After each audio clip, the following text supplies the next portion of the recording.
কি পরিমাণে নদী ভাঙন ভাঙছে দেখেন। বাইরে এখানে ঘটনা হয়েছে, এই দেখা যায় এই নদীর ভাঙন যতটুকু দেখা যায়। এখানে দেখেন নদীটাতে ওই যে বাড়িঘর দেখা যায়, ওই বাড়িঘরটাও ছিল একসময় নদীর মধ্যে এখন বাড়ি করছে তারা। আর এই জায়গাতে দেখা যায় যে নদীর মধ্যে ইট রাখা হয়েছে, এটারে বলে আমাদের বাসায় কাটাম।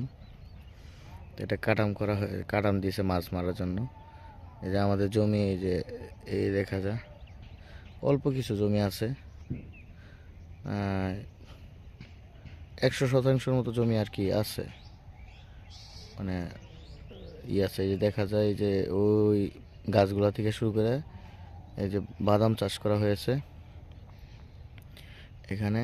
এই জায়গা থেকে এটা, এই যে তাল গাছগুলো দেখা যায় এই জায়গা এরিয়া, এখান থেকে পুরা এদিকে চলে গেছে, পুরা নদীতে হয়ে গেছে। এখানে প্রায় প্রায় 500% মতো নদীতে আমাদের জমি পুরা দেখা যায়। ওই যে বালির চর, ওখানে অলরেডি ওই মানুষের সবাই, কেউ বাদাম চাষ করছে, কেউ মরিচ চাষ করতেছে, ওখানে উঠে গেছে সব।